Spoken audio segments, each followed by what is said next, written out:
اور غلط راستوں میں خرچ کرنا جو ہے وہ اصل میں فساد کی بڑی وجہ ہے۔ یہ آیت جہاں خوشخبری دے رہی ہے کہ آخرت کا گھر، آخرت میں خاص مقام اللہ تعالیٰ نے اپنے ان بندوں کے لیے تیار رکھا ہوا ہے جو اپنے دامن کو انسانوں میں پھیلی ہوئی اس بری وبا سے بچا لے جائیں۔ تکبر کتنا عام ہے نا، کبر دل میں آنا، سخت وعید بھی کہ اللہ کے بندوں کے ساتھ زیادتی کرنے اور کسی طرح کا فساد پھیلانے والے آخرت کے گھر سے محروم ہی رہنے والے ہیں۔ صحیح مسلم میں آنے والے حضرت عبداللہ بن مسعود کی روایت یاد آتی ہے، مشہور روایت۔ نبی صلی اللہ علیہ وسلم نے فرمایا کہ رائی کے دانے کے برابر جس کے دل میں کبر ہو وہ جنت میں داخل نہیں ہو سکتا۔ اللہ تعالیٰ اپنی پناہ میں رکھے۔ کہاں یہ حدیث کہ رائی کے دانے کے برابر بھی بڑائی کا، اپنی بڑائی کا کوئی احساس نہ ہو، اور کہاں انسانوں کا اپنی بڑائی دوسرے انسانوں پر قائم کرنے کے لیے اللہ کی زمین پر فساد پھیلانا کہا جا رہا ہے نہیں، ان کا مقام دار آخرت میں نہیں ہے، بلکہ عاقبت آخرت کا بہترین مقام تو متقین کے لیے ہے جو ہر معصیت سے اپنے آپ کو بچاتے ہوئے زندگی گزار جائیں۔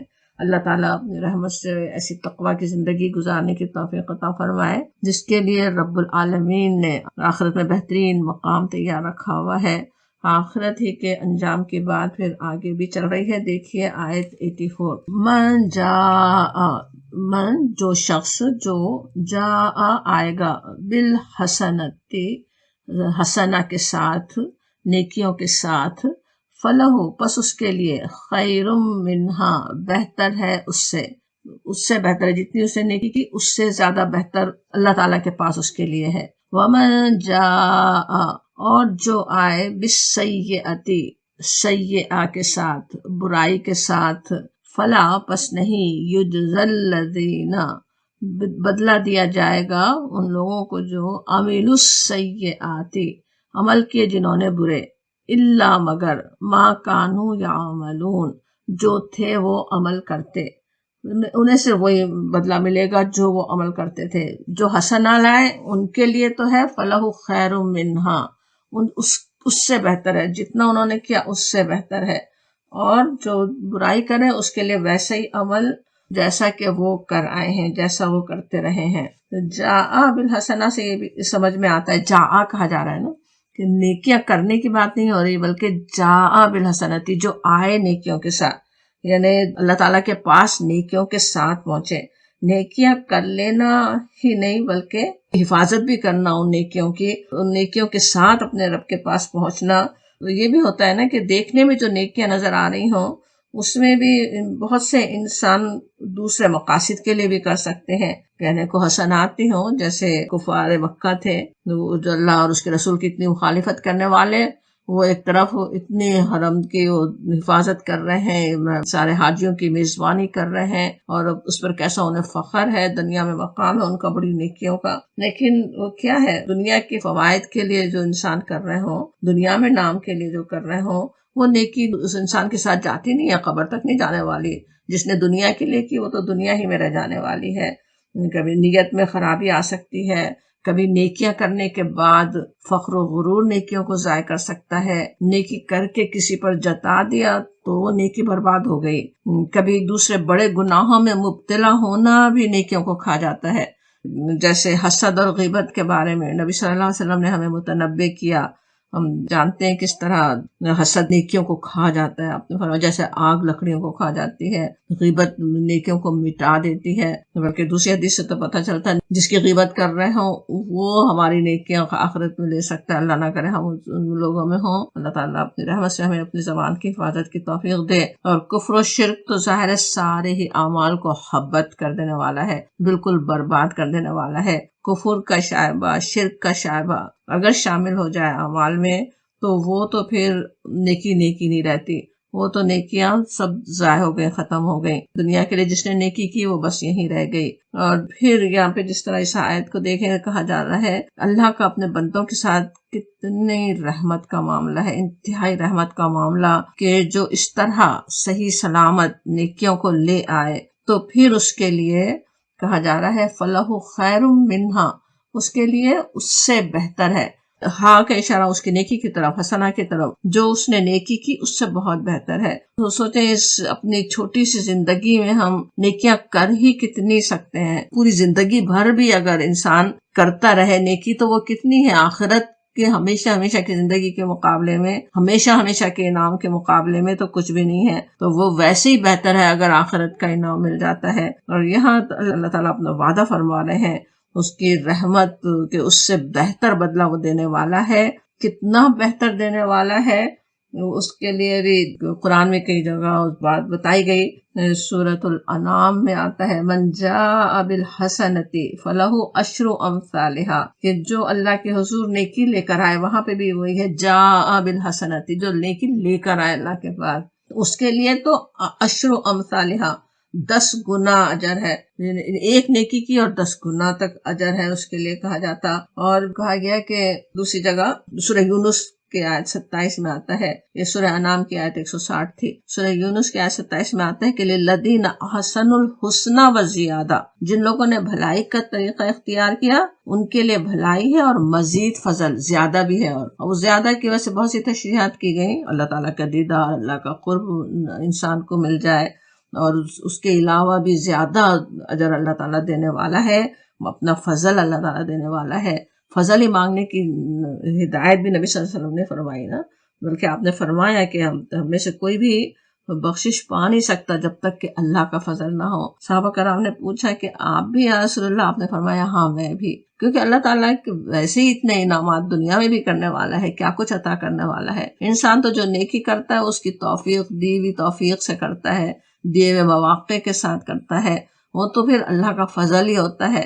بندہ کس اچھی نیت سے کر رہا ہے اللہ تعالیٰ اسے بہت بڑا اس کا اجر اس کو دینے والا ہے، اس کو قبول فرما لیتا ہے اپنے فضل کے ساتھ۔ سورہ بقرہ کے آخر میں اللہ کی راہ میں خرچ کرنے والوں کی مثال دی گئی کہ جیسے ایک دانہ بویا جائے اس سے 7 بالیں نکلیں اور ہر بال میں 100 دانے ہوں۔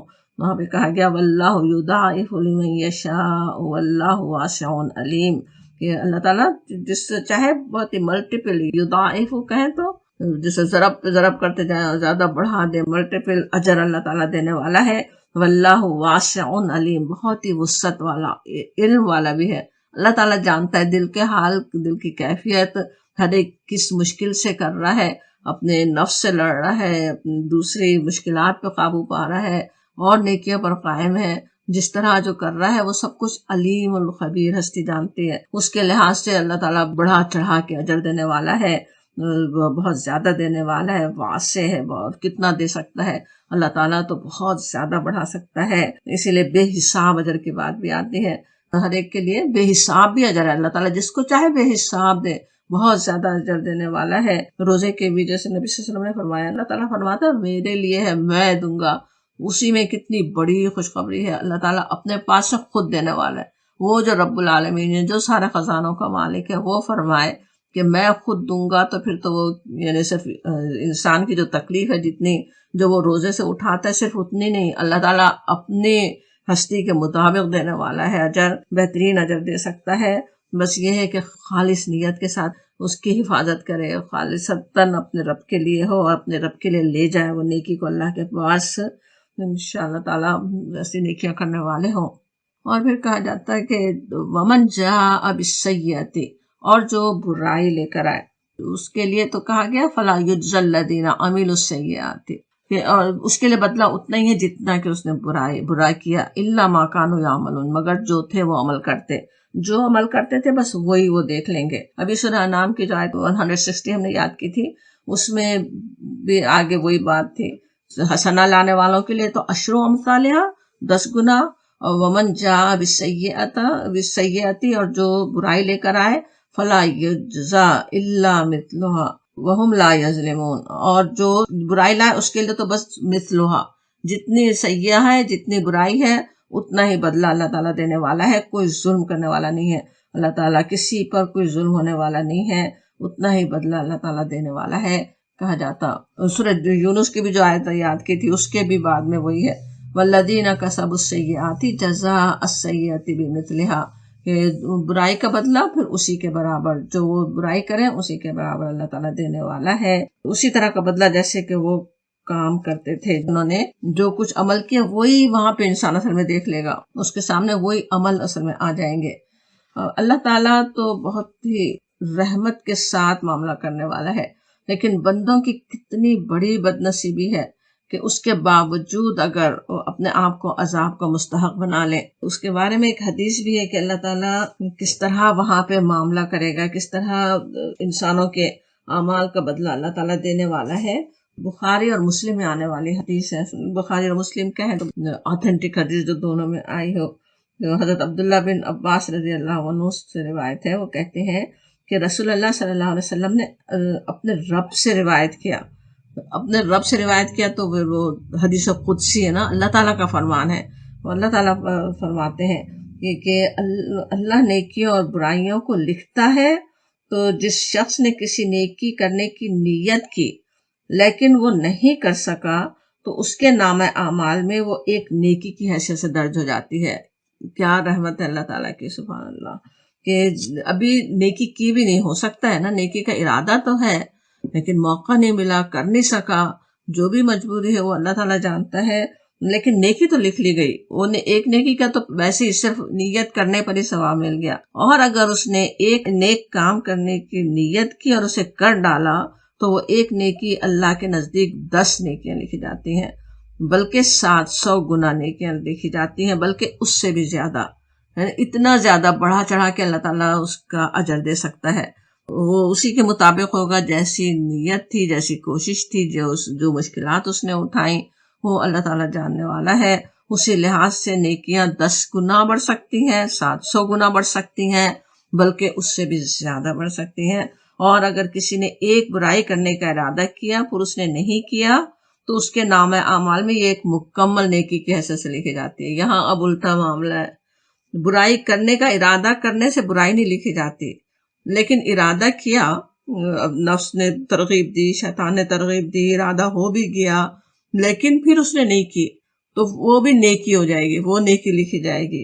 اور اگر برائی کی نیت کی اور اسے کر ڈالا تو اللہ اس کے نام اعمال میں ایک ہی برائی لکھتا ہے، یا اگر توبہ کر لی تو اس کو مٹا دیتا ہے۔ وہ نیکی مٹ بھی سکتی ہے پھر کہ وہ اس کے مٹا دے، اور برباد ہونے والا ہی اللہ کے ہاں برباد ہوگا۔ وَلَا يَحْلِكُ عَلَى اللَّهِ إِلَّا حَالِكٌ، کتنے وہ صحیح بات ہے آخر میں کہ خود ہی جو اپنے آپ ہی کو ہلاکت میں ڈالے وہی وہاں ہلاک ہونے والا ہے۔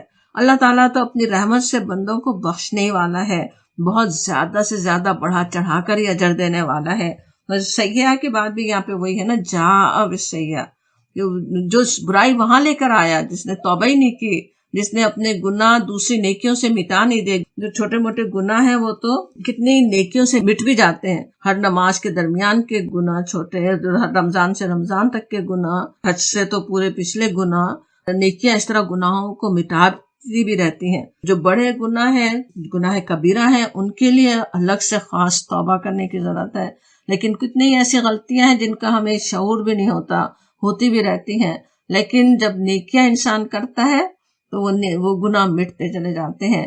تو جو اس طرح سے نہیں مٹائے توبہ کر کے یا نیکیاں کر کے، بلکہ آئے وہاں پہ برائی کے ساتھ، تب بھی اتنا ہی بدلہ ہے جتنا کہ انہوں نے کیا وہی وہاں پہ دیکھیں گے۔ اتنی اللہ کی رحمت کے ساتھ پھر ہمیں سوچنے کی ضرورت ہے وہاں پھر محروم رہنے والوں میں انشاءاللہ ہم نہ شامل ہوں۔ اللہ تعالیٰ اپنی رحمت سے نیکیوں میں آگے بڑھنے، اپنے گناہوں کو، اپنی غلطیوں کو مٹا لینے کی توفیق عطا فرمائے۔ اور پھر اگلی آیت دیکھیں، آیت 85، ان الذی، بے شک وہ جو، فردا فرض کیا اس نے، علیک القرآن، علیک جو ہے کار واحد کے صیغے میں، تجھ پر، کا کہیں تو پھر واحد کے صیغے میں جب خطاب ہو تو ہم سمجھتے رہے نبی صلی اللہ علیہ وسلم سے سمجھا جاتا، خطاب نبی صلی اللہ علیہ وسلم سے ہوتا ہے، لیکن وہ بھی کئی طرح سے ہوتا ہے، کبھی خاص سے نبی صلی اللہ علیہ وسلم ہی کے لیے، کبھی آپ کے ذریعے ہر ایک انسان سے بھی، ہم میں سے بھی ہر ایک سے جیسے کہا جا رہا ہو۔ یہاں جو بات ہے وہ بھی ہم میں سے ہر ایک کے لیے بھی ہو سکتی، لیکن خاص نبی صلی اللہ علیہ وسلم کے لیے بھی ہے۔ علیک القرآن، آپ پر جو ہم نے فرض کیا قرآن کو، لرادکا، لرادکا کیا ہے، ردہ سے، ردہ کے معنی ہوتے ہیں رے دال دال، جیسے پھیرنا، لوٹانا، تو تجھ کو، اور لام زبر جو ہے شروع میں ایمفیسس کے لیے، بہت ہی بتانے کے لیے کہ ضرور یہ ہونے والا ہے. رات دا جس طرح آ رہا ہے اس میں بھی ایمفیسس ہے نا، کہ ضرور ضرور جیسے پھیرنے والا ہے آپ کو اللہ تعالیٰ الا طرف معاد. معاد کے معنی کافی سمجھنے والے ہیں، ویسے تو عین واو دال سے ہے. عود کے معنی واپس پلٹنے کے ہوتے ہیں، آدھا دوبارہ کرنے کو کہتے ہیں. معاد کہیں تو پلٹنے کی جگہ. یہاں پہ اس کے اور بھی کئی معنی سمجھے گئے. معاد کی طرف اللہ تعالیٰ آپ کو ضرور پھیر دے گا کہا جا رہا ہے. قل کہہ دو ربی میرا رب. یہ بھی قل کا خطاب بھی نبی صلی اللہ علیہ وسلم سے ہے، یا پھر ہم سے بھی، کہ آپ کہہ دیں ربی میرا رب عالم زیادہ جانتا ہے. الف زبر آ سے بات شروع ہو رہی ہے نا، عالم کہیں تو یہاں پہ الف زبر آ کس کا ہے؟ تفضیل کا، کہ زیادہ جاننے والا ہے. من جاء جو آیا بالہدا ہدایت کے ساتھ، ومن اور جو ہوا وہ فی دلال مبین وہ جو سری گمراہی میں ہے. اللہ تعالیٰ خوب جاننے والا ہے کہ کون ہے جو ہدایت کے ساتھ آیا ہے اور کون ہے جو گمراہی پر ہے. نبی صلی اللہ علیہ وسلم کو گمراہ کہہ رہے تھے نا کفار، ایمان لانے والوں کو کہہ رہے ہیں کہ دین سے پھر گئے ہیں. اور یہاں بتایا جاتا ہے کہ اللہ تعالیٰ خوب جانتا ہے کون ہے ہدایت پہ. ظاہر ہے نبی صلی اللہ علیہ وسلم وہاں پر ایمان لانے والے ہدایت پر ہیں، اور وہ جو کھلی گمراہی میں ہیں، جو اپنے پرانے مذہب کو، اپنے خود بنائے ہوئے مشرکانہ مذہب کو پکڑے ہوئے ہیں، وہ سب اللہ تعالیٰ خوب جاننے والا ہے. اور یہ بات کہنا کہ اللہ تعالیٰ خوب جاننے والا ہے کہ کون ہے راہ راست پر، کس طرح کسی بھی بحث کو کیسے ختم کر دینے والی بات ہے، بجائے اس کے کہ میں صحیح ہوں تم غلط، ہے کہ بات ہی باقی نہیں رہتی.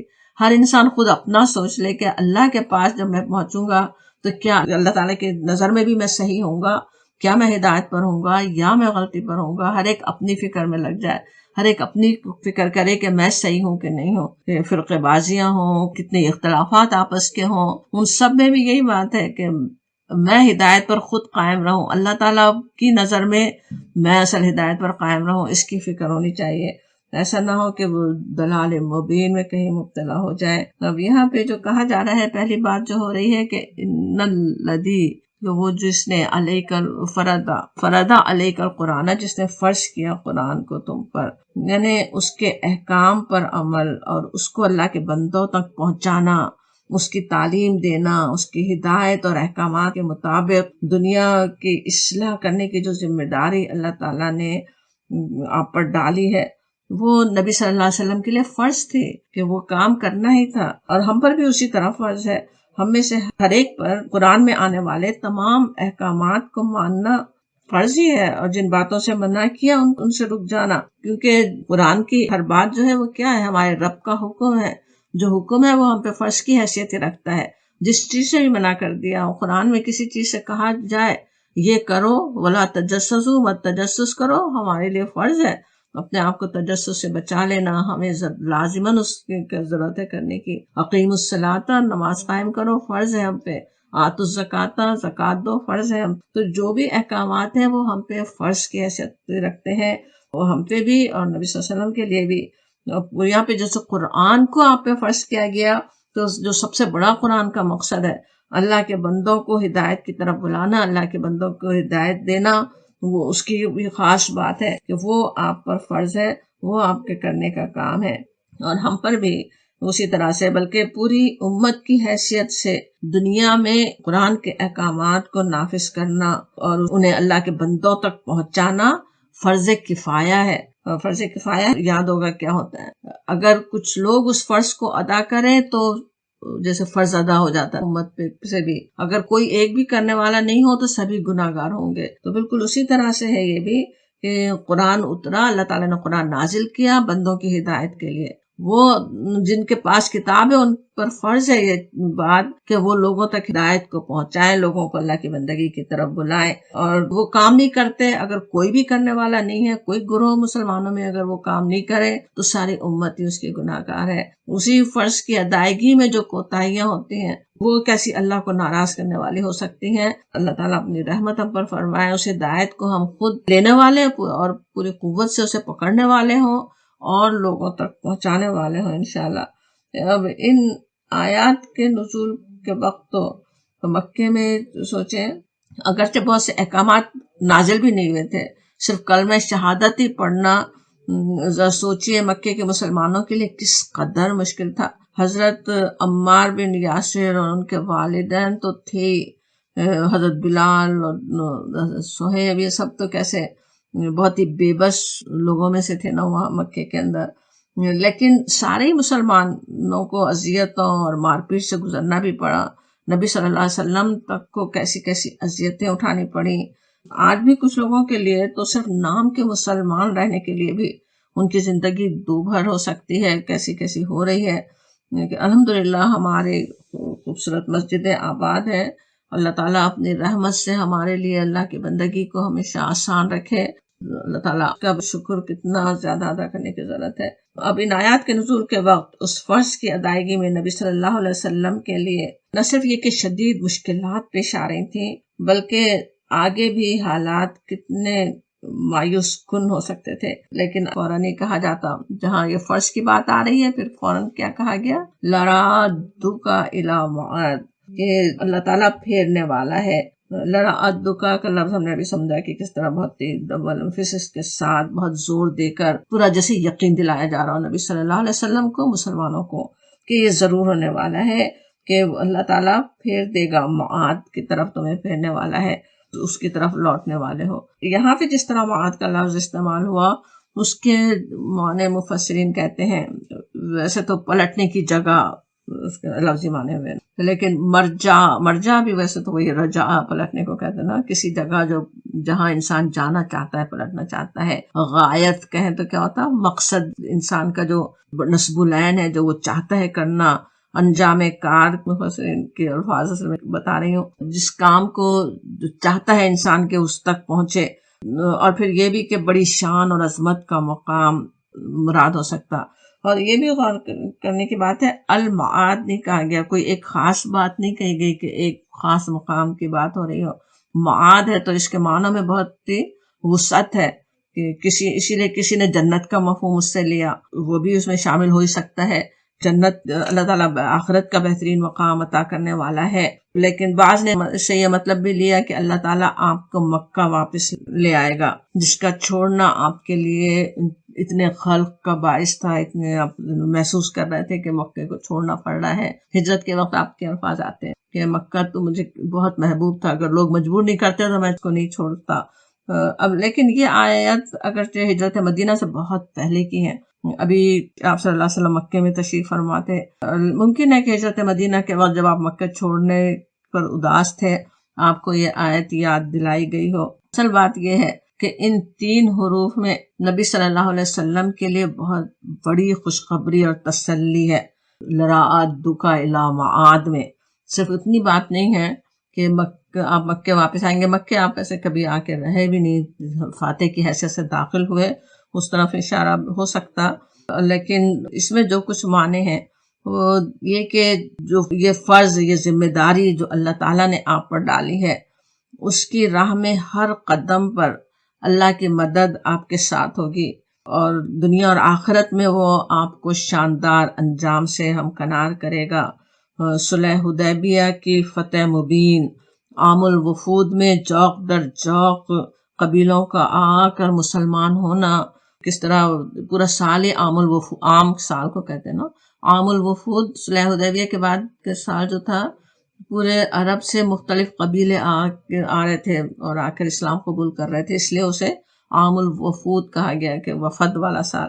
تو کتنے ہی لوگ قبیلوں کے قبیلے آ کر مسلمان ہوں تو سوچیں، بالکل وہ سورہ نصر میں بات ہے نا، جوق در جوق لوگوں کو تو مسلمان ہوتے دیکھ لو۔ فتح مکہ میں نبی صلی اللہ علیہ وسلم کا فاتحانہ داخلہ، اہل مکہ کا جو ان آیات کے نزول کے وقت مکے میں مسلمانوں کی زندگی اجیرن بنا رہے تھے، سرنگوں ہو جانا۔ یہ آیت جب نازل ہوئی ہے اس وقت تو شیر بنے ہوئے تھے نا، تو کفار مکہ، اسلام کے مخالفین، بڑے بڑے سردار، اور کس طرح ابھی کچھ سال نہیں گزرے تھے جب نبی صلی اللہ علیہ وسلم مکے میں داخل ہوئے ہیں فاتح کی حیثیت سے، سب سر جھکائے کھڑے تھے، سارے بتوں کو توڑ کر خانہ کعبہ پر اذان کا دیا جانا، حجۃ الوداع کے موقع پر اہل ایمان کا ٹھاٹے مارتا ہوا سمندر، یہ سب وہ معاد ہے، وہ بہترین انجام جو جس کی یہاں پہ نبی صلی اللہ علیہ وسلم کو خوشخبری دی گئی. اور یہ سب تو نبی صلی اللہ علیہ وسلم کی زندگی میں آپ کو دکھا دیا گیا، لیکن اس آگے کے بھی پھر بعد کی بھی پیشن گوئیاں بھی وہ بھی نبی صلی اللہ علیہ وسلم جانتے تھے، آپ کے علم میں تھیں کہ روم و ایران کی سلطنتیں قدموں میں آ گریں گی، دنیا کے بڑے حصے تک اسلام پہنچ جائے گا. یہ سب کچھ جو ہوا اس کی یہاں پہ پیشن گوئی کی گئی، وہ یہاں اس کی خوشخبری دی گئی کہ لَرَعَدُّكَ إِلَىٰ مَعَادٍ، اللہ تعالیٰ تمہیں پھیرنے والا ہے بہترین انجام کی طرف، بہترین تمہیں جو کچھ تم چاہتے ہو وہ سب کچھ تمہیں حاصل ہونے والا ہے، وہ تمہیں اللہ تعالیٰ عطا فرما دے گا. اچھا یہاں پہ ویسے لَرَعَدُّكَ میں دیکھ رہے تھے کہ emphasis جس طرح ہے یہ بھی ہے کہ جیسے اللہ تعالیٰ کا اٹل فیصلہ ہے، اور اللہ تعالیٰ اپنے رسولوں کی اسی طرح مدد فرماتا ہی ہے. اپنے رسول جب اللہ تعالیٰ بھیجے لازماً ان کی مدد ہوتی ہے، اور اسی مدد کا یہاں پہ وعدہ ہے. اور ہمارے لیے بھی اس میں یہی سبق ہے کہ قرآن کے احکامات کو جاننا، اس پر عمل خود کرنا، اپنی زبان اور اپنے عمل اور کردار سے آگے قرآن کی تعلیمات کو پہنچانا، وہی اصل میں اللہ کی نصرت اور اس کی مدد کے حصول کا باعث ہے. اللہ کی مدد اسی طرح سے حاصل ہوگی. آج امت رسول بھی اپنے معاد پر انشاءاللہ واپس پہنچ سکتی ہے، وہ بہترین انجام تک پہنچ سکتی ہے اگر اس قرآن کی فرضیت کا حق ادا کرے. یہ آیت یہ بات ہمیں بتا رہی ہے، قرآن جس طرح فرض کیا گیا وہ اس طرح ادا نہیں کرے تو انسان دنیا میں بھی کیسے کیسے عذاب آ سکتے ہیں، کیسے مشکلات ہو سکتے ہیں. قرآن کے احکامات کو اس طرح ہم بھی لینے والے ہوں جیسے صحابہ کرام نے لیا تھا تو انشاءاللہ وہی شاندار مستقبل دور نہیں ہو سکتا. اور پھر کہا جاتا قل ربی اعلم من جاء بالہدی، جو آئے ہدایت لے کر حق و باطل کی کشمکش میں، کون ہدایت پر ہے کون گمراہ ہے اللہ تعالیٰ خوب جانتا ہے. پروپیگنڈے اور جھوٹ کے ہتھیاروں سے کوئی پوری دنیا کو بے وقوف بنا لے، لیکن اللہ تعالیٰ تو اچھی طرح جاننے والا ہے، اور وہی اپنے ہدایت یافتہ بندوں کی مدد بھی کرنے والا ہے. یہاں پہ صرف جانتا ہے عالم جو کہا گیا اسی میں خوشخبری بھی ہے کہ پھر انہی کے لیے بہترین انجام بھی ہے. اللہ تعالیٰ جانتا ہے کون ہے ہدایت پر، پوری دنیا تو انہیں کیا کیا کہہ رہی ہو، کیا کیا ان کو نام رکھ رہی ہو، دہشت پھیلانے والے ہیں اور کیا ہے، لیکن اللہ تعالیٰ خوب جاننے والا ہے کہ کون ہدایت پر ہے اور کون ہے جو گمراہ ہے. اور پھر کہا گیا وما کنتا، اور نہیں تھا تو ترجو رجا سے، رجا امید کو کہتے ہیں نا، ترجو امیدوار، تو آپ امید رکھنے والے نہیں تھے. یلقا، یہ کہ یلقا القا کیا جائے گا، نازل کیا جائے گا، الیکا آپ کی طرف، الیکا الکتاب آپ کی طرف کتاب، یعنی آپ تو امید نہیں رکھ رہے تھے، آپ امیدوار نہیں تھے، بلکہ یہ کیا ہے الا رحمتا من ربک، یہ آپ کے رب کی رحمت ہے. فلا پس نہیں، تکونن نہ آپ ہو جائیں ظہیرا للکافرین، ظہیر مددگار کو کہتے ہیں، تو مددگار نہ ہو جائیں کافروں کے، آپ کافروں کے مددگار نہ ہو جائیں کہا جا رہا ہے. سوچے اس کتاب کا جو نزول تھا اس وقت نبی صلی اللہ علیہ وسلم کی زندگی ظاہر میں تو کیا سے کیا ہو گئی تھی. کہاں تو آپ صلی اللہ علیہ وسلم بالکل سادہ پرامن زندگی، جہاں آپ صلی اللہ علیہ وسلم سب کے ساتھ نیک سلوک کرنے والے، سب لوگ آپ سے راضی اور خوش، قوم میں باعزت مقام ملا ہوا تھا. اور کہاں اب ساری قوم کی مخالفت، طرح طرح کے الزامات کا سامنا کرنا پڑ رہا تھا، مشکلات ہی مشکلات سامنے نظر آ رہی تھیں. لیکن یہاں وہ بات بتائی جا رہی جو انسانی نظر اس وقت دیکھ نہیں سکتی تھی کہ ان یلقا الیک الکتاب الا رحمتا من ربک، کہ کتاب تم اللہ کی رحمت ہے، آپ کے رب کی رحمت ہے. اور یہ بات بھی جو کہی گئی کہ آپ امید نہیں رکھتے تھے، آپ اس کے کوئی امیدوار نہیں تھے، جس طرح حضرت موسیٰ علیہ السلام کے واقعے میں ہم پچھلی صورتوں میں بھی اور سورت کی شروع میں دیکھ چکے ہیں کہ صحرا سے گزرتے ہوئے ایک لمحے پہلے تک آپ کو کوئی خبر نہیں تھی کہ نبی بنائے جانے والے ہیں، رسالت دی جانے والی ہے. وہ تو بس آنکھ کا انگارہ لینے کے لیے، کچھ راستے کی خبر لینے کے لیے روشنی کی طرف جاتے ہیں. بالکل اسی طرح نبی صلی اللہ علیہ وسلم بھی غار حرا میں فرشتے کے آنے تک نبوت اور رسالت ہر چیز سے بالکل بے خبر تھے. امیدوار ہونا تو دور کی بات، احادیث میں پہلی وحی کے نزول کے بعد کی جو کیفیت آتی ہے وہ کس طرح اسے یاد کریں. آپ صلی اللہ علیہ وسلم حیران اور خوف زدہ گھر پہنچتے ہیں. حضرت خدیجہ سے چادر اڑانے کے لیے کہتے ہیں. حضرت خدیجہ سے جو بات ہوئی اور ان کے عیسائی بن جانے والے جو عزیز ورقہ بن نوفل جو کچھ کہتے ہیں، ان سب سے صاف پتہ چلتا ہے کہ جو کچھ کام نبی بننے کے بعد آپ نے کیے اس کا کوئی پلان پہلے سے بنانا، تیاری کرنا، اللہ سے نبوت مانگنا تو دور کی بات ہے. آپ کے شان گمان میں بھی یہ بات نہیں تھی. یہی بات آپ کے سچے نبی ہونے کی دلیل کے صورت میں قرآن میں آتی ہے کئی جگہ. اور ہوتا ہی ہے نا کہ دنیا میں کوئی جیسے بڑے بڑے کام کرنے والے ان کی زندگیوں کے حالات دیکھیں تو بچپن ہی سے یا کسی خاص موقع کے بعد سے ایک عرصے تک ان کے ذہن میں اس کام کرنے کی دھن اور پلان رہتے ہیں. اور مکے کی اس چھوٹی سی بستی میں اتنے قریب رہنے والے، بلکہ نبی صلی اللہ علیہ وسلم کے انتہائی قریب رہنے والے حضرت خدیجہ، زید بن حارثہ، حضرت علی، حضرت ابوبکر رضی اللہ عنہم نے کبھی وہ باتیں نہیں سنی تھی جو نبوت کے بعد آپ نے کی. سورہ یونس میں کہا گیا قُلْ لَوْ شَاءَ اللَّهُ مَا تَلَوْتُهُ عَلَيْكُمْ وَلَا أَدْرَاكُمْ بِهِ. ان سے کہو اگر اللہ نہ چاہتا تو میں کبھی یہ قرآن تمہیں نہ سناتا، بلکہ اس کی خبر تک تم کو نہ دیتا. سورہ شورى میں بھی اسی طرح کی بات ہے. اے نبی آپ جانتے تک نہ تھے کہ کتاب کیا ہوتی ہے، ایمان کیا ہوتا ہے، مگر ہم نے اس وحی کو ایک نور بنا دیا جس سے ہم رہنمائی کرتے ہیں اپنے بندوں میں سے جس کی چاہتے ہیں. یہ تو اللہ تعالیٰ کی عطا ہے، اللہ کی رحمت ہے. رحمت من ربک ہے جو آپ کو عطا کی گئی، وہ بتایا جا رہا ہے. رحمت نبی صلی اللہ علیہ وسلم پر ہے اور اسی طرح سے آپ کی قوم پر، تمام انسانوں پر، رہتی دنیا تک کے انسانوں کے لیے رحمت. میرے لیے، آپ کے لیے نعمت اور رحمت. اور اصل میں تو ویسے قرآن ان کے لیے بھی جو اس کتاب کو جھٹلا رہے ہوں ان کے لیے بھی رحمت ہی ہے، لیکن وہ خود ہی اپنے آپ کو اس سے محروم کر لیتے ہیں. اور پھر جتنی عظیم رحمت ہو اس رحمت سے اپنے آپ کو محروم کرنا اتنا ہی بڑا عظیم نقصان بھی ہے. کتنا بڑا نقصان جیسے وہ اٹھا رہے ہیں. اور پھر کہا جاتا وَلَا تَكُونَنَّ ظَهِيرًا لِلْكَافِرِينَ، بس تم کافروں کے مددگار نہ بنو. الفاظ کے اعتبار سے تو خطاب نبی صلی اللہ علیہ وسلم سے ہے، لیکن ان الفاظ میں جو تنبیہ ہے وہ اہل ایمان کے لیے ہے اور غضب کا اظہار اور عتاب کفار کے لیے اصل میں ہے. کافرین کے مددگار نہیں بننے کی ہدایت یہاں پہ کس مفہوم میں ہو رہی ہے کہ جو کام کفار کر رہے تھے یا کرنا چاہتے تھے اس میں تو ظاہر ہے نبی صلی اللہ علیہ وسلم مدد کرنے والے تھے نہیں یا وہ کام کرنے والے تھے نہیں. ہمیں سمجھایا جا رہا ہے کہ مخالفتوں کی وجہ سے پیچھے ہٹنا، اللہ کے عائد کیے ہوئے فرض کی ادائیگی نہ کرنا اکثر حالات میں گویا کفر کا ساتھ دینا بن جاتا ہے. یہ بالکل ویسے کامن سینس کی بات ہے. سوچیں آپ کے سامنے ایک فرد ایک دوسرے کی پٹائی کر رہا ہے اور آپ بالکل خاموش بیٹھے اس کو دیکھ رہے ہیں، تو کیا مطلب ہے؟ آپ بھی اصل میں تو اسی ظلم میں پورے شریک ہیں. نہ آپ اس کو روک رہے ہیں، نہ منع کر رہے ہیں، نہ کوئی اور کوشش کر رہے ہیں روکنے کی. تو وہ اسی طرح کی بات ہے اصل میں کہ ظہیرا للکافرین نہیں بن جاؤ جب کہا جا رہا، تو جو کافر چاہ رہے ہیں. اور یہ بھی بات ہے اس میں کہ جو کام کرنا ہے وہ کیا چاہتے تھے، کفار کیا چاہتے تھے؟ آپ صلی اللہ علیہ وسلم وہ کام نہیں کریں، آپ لا الہ الا اللہ کی دعوت دینا چھوڑ دیں، آپ شرک کے خلاف بات کرنا چھوڑ دیں. اگر آپ وہ کرنے لگ جائیں تو وہ کیا ہوگا؟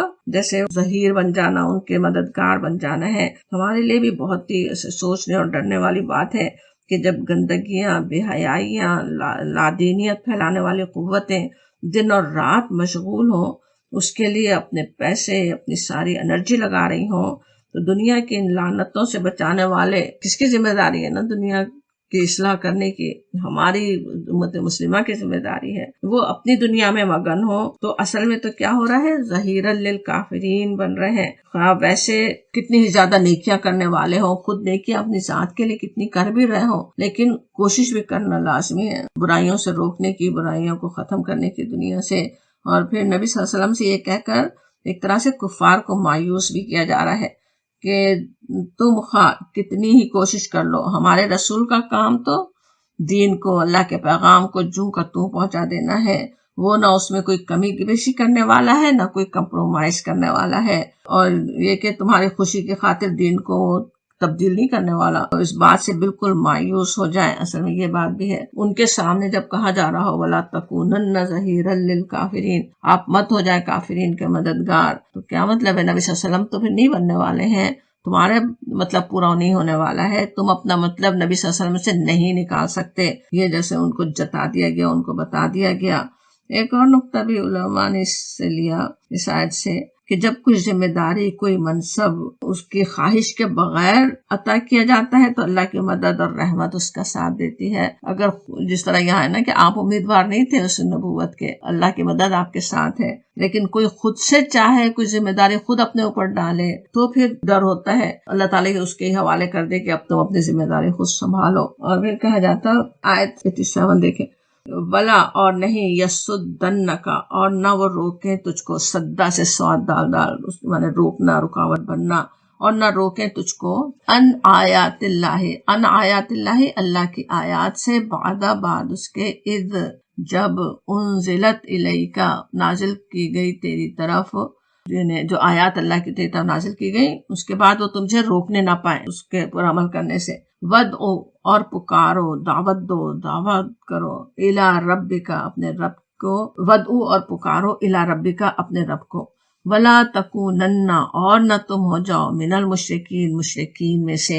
یہاں کس طرح اللہ تعالیٰ کا غضب نظر آ رہا ہے اور کہ ولا تکونن ظہیرا للکافرین. اب کہا جاتا ولا تکونن من المشرکین، لیکن یہ سارا اپنے نبی کو سنا کر اصل میں تو انہیں تنبیہ کی جا رہی ہے کفار کو. ایک طرح سے یہاں پیچھے جو بات تھی اسی کی اصل میں آگے اور یہ وضاحت ہو رہی، ولا یسدنک کہہ کر تاکید آ رہی ہے. اللہ کی آیات سے روکنے کی کوشش کیا ہوتی ہے؟ اللہ کے حکم پر عمل سے روکنے کی کوشش.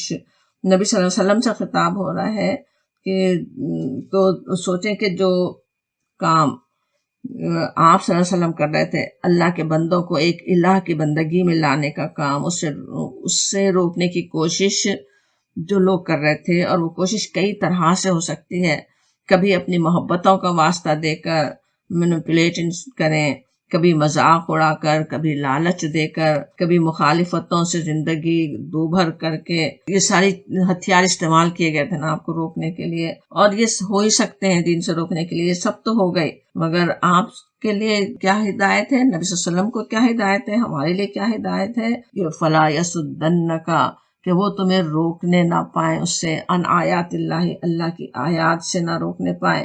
اللہ کے دیے ہوئے احکامات اللہ نے تم پر واضح کر دیے. اس انزلت الیک اللہ نے جب نازل کر دیے احکامات تو اب تمہارا کام کیا ہے؟ تم تو ایک اللہ کو پکارو، اپنے رب کی طرف دعوت دو. ودعو الی ربک پکارو اپنے رب کی طرف. یہ بھی اصل معنی ہے اس کے نا کہ اللہ کے بندوں کو اللہ کی طرف بلاؤ، اللہ کی طرف پکارو، اپنے رب کی بندگی کی طرف دعوت دو. اس دعوت کو جو قبول کر لے پھر ساری برائیاں خود ہی دور ہوتی چلی جائیں. اللہ کے بندوں کو ان کے رب سے جوڑ دیں. یعنی جب اللہ تعالیٰ نے کتاب نازل کر دی، اپنے احکامات تم تک پہنچانے کا انتظام کر دیا، تو اب اس کتاب کا تم پر حق ہے. یہ کوئی دنیا کی طاقت کسی بھی طرح تمہیں اس سے روکنے نہ پائے. پھر یہ ہدایت کے فلا تکونن من المشرکین نبی صلی اللہ علیہ وسلم سے جو خطاب ہے. اچھا اس میں سے ایک بات یہ بھی ہے کہ جو جس طرح کہا جا رہا ہے کہ بلاؤ اپنے رب کی طرف، انسانوں کی اصلاح کا اصل طریقہ اصل میں یہی ہے. اسی لیے مکے کے 13 سالوں میں اصل دعوت لا الہ الا اللہ کی دعوتی تھی. سود حرام کرنے، شراب پر پابندی کی بات نہیں کی گئی، زنا کی سزا مقرر نہیں ہوئی. معاشرتی احکامات بھی مدینہ جانے کے بھی کچھ سالوں بعد آئے. اصل پہلی چیز کیا ہے؟ رب کی پہچان. جب اس کی قدرتوں کو اگر انسان پہچان لے، اس کی بے پایہ نعمتوں کا احساس ہو، تو انسان کا جیسے دل خود ہی جھک جائے، اپنے رب کی اطاعت آسان ہو جائے، اسے ناراض کرنے والی ہر بات سے خود ہی نفرت ہو جائے. تو رب سے جوڑنے کا کام اصل کرنے کی ضرورت ہے ہر ایک کی اصلاح کے لیے. اپنے بچوں کی تربیت کی فکر ہو، دوسروں کی فکر ہو، اپنے دوست احباب آس پاس کی فکر ہو. اس میں ایک ایک بات کرنا، سوچیں جیسے یہاں کے بھی معاشرے کی اصلاح کے لیے کام کرنا ہو. اب ایک چھوٹی چھوٹی باتیں کہ یہ بات غلط، وہ شراب پینا حرام اور وہ حرام، وہ بات کہنے سے اصلاح نہیں ہوتی. اصل پہلی بات کیا ہے؟ رب کی پہچان کروانا. وہ رب جس نے تم پہ اتنی نعمتیں کی، وہ رب جو پیدا کرنے والا ہے، وہ رب جس کے پاس تمہیں جانا ہے، اس رب کی طرف لوگوں کو بلاؤ، وہ کہا جاتا۔ اور پھر ہدایت، فلا تکونن من المشرکین، نبی صلی اللہ علیہ وسلم سے خطاب جو تاکید آپ کو ہو رہی تھی، اس کے ساتھ یہ بات کہ مشرکین میں سے مت ہو جاؤ بہت ہی معنی خیز ہے۔ اسلام کے مخالفین چاہتے تھے کہ آپ صلی اللہ علیہ وسلم کو اس کام سے روک دیں، اور آپ کا رب یہ چاہتا ہے کہ آپ اس کے بندوں کو اس کی طرف بلائیں۔ اب اگر اپنے رب کے حکم کے آگے ہر حال میں تسلیم خم کرنے کے بجائے مخالفین کی خواہش پوری کر دیتے ہو، وہ جس کام سے تمہیں روکنا چاہتے ہیں تم رک جاتے ہو، تو ایسا ہے گویا اللہ کے ساتھ شرک کر رہے ہو۔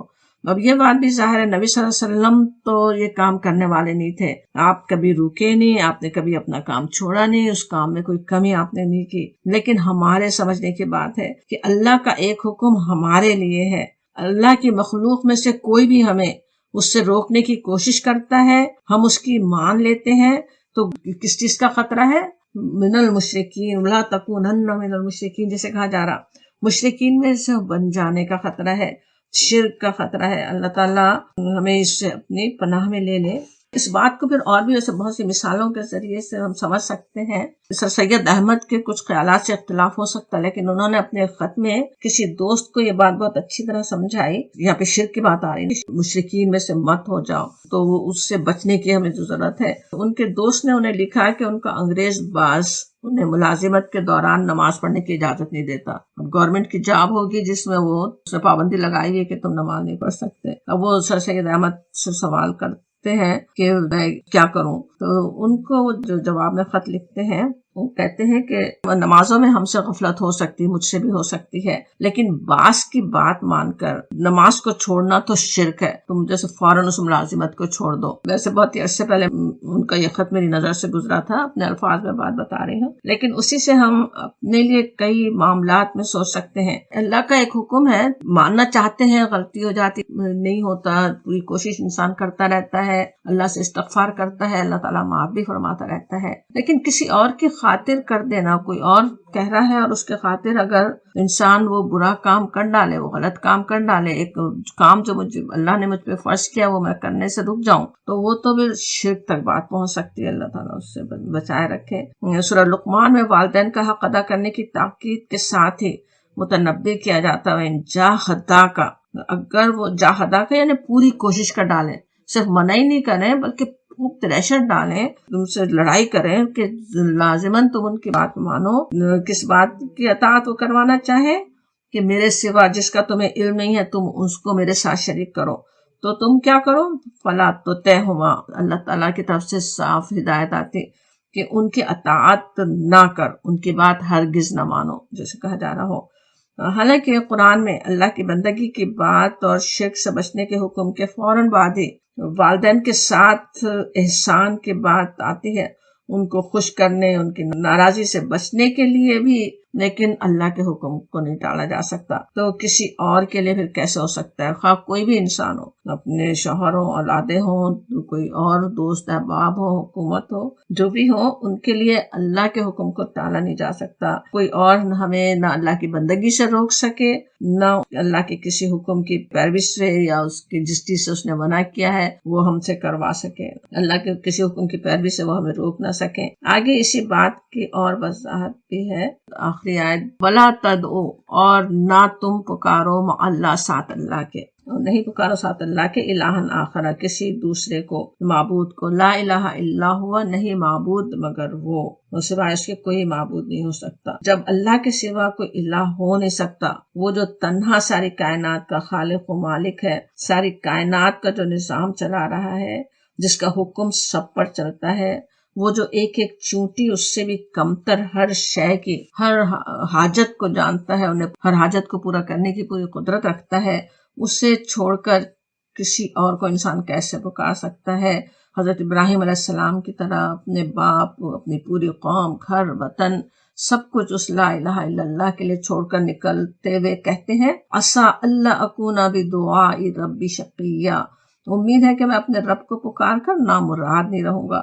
اسی نامرادی سے بچنے کے لیے، دنیا اور آخرت کی کامیابی کے لیے نبی صلی اللہ علیہ وسلم کو ہدایت، اور آپ صلی اللہ علیہ وسلم کے ذریعے سارے انسانوں کو، آپ کو اور مجھے ہدایت یہاں پہ دی گئی کہ اللہ کے ساتھ کسی کو نہ پکارو، جیسی امیدیں اللہ سے رکھنی چاہیے کسی اور سے نہ رکھو، جیسا تقوی اللہ سے ہونا چاہیے کسی اور سے ایسا ڈر نہ ہو، کسی اور کے لیے اپنے رب کو ناراض کیا بھی کیسے جا سکتا، کل شیء ہالک الا وجہہ، ہر چیز تو ہلاک ہونے والی ہے، ہر شے فنا ہونے والی ہے اس کی ذات کے سوا۔ وجہ ویسے تو چہرے کو کہتے ہیں، یہاں پہ اللہ کی ذات ہم کہہ سکتے ہیں کہ اس کے سوا تو ہر شے ہلاک ہونے والی ہے، اور یہ کہ لہ الحکم، اسی کے لیے حکم ہے، وَإِلَيْهِ تُرْجَعُونَ، اور اسی کی طرف تم لوٹائے جانے والے ہو۔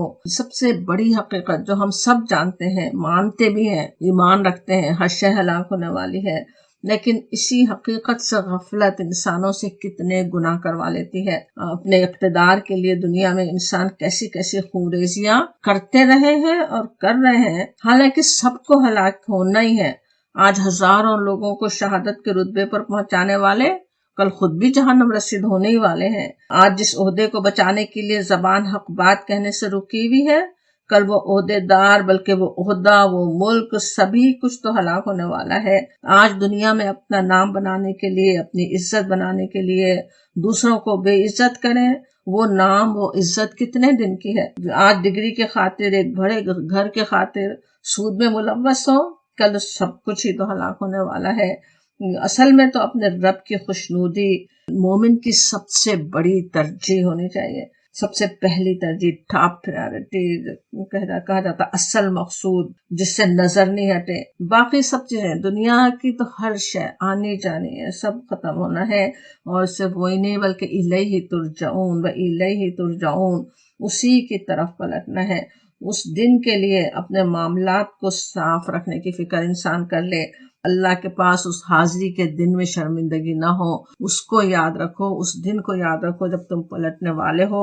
قرآن میں کئی جگہ ہدایت ہوتی، انشاءاللہ تعالیٰ اپنی رحمت سے ہم نے جو کچھ پڑھا، پوری سورہ مبارکہ میں جو کچھ ہم نے سیکھا، ہر سورت ایک عظیم سورہ ہے، اور اس سورت میں بھی بہت سے ہمارے لیے سبق تھے، انشاءاللہ ان سب پر ہم عمل کرنے والے ہوں۔ وآخر دعوانا الحمدللہ رب العالمین۔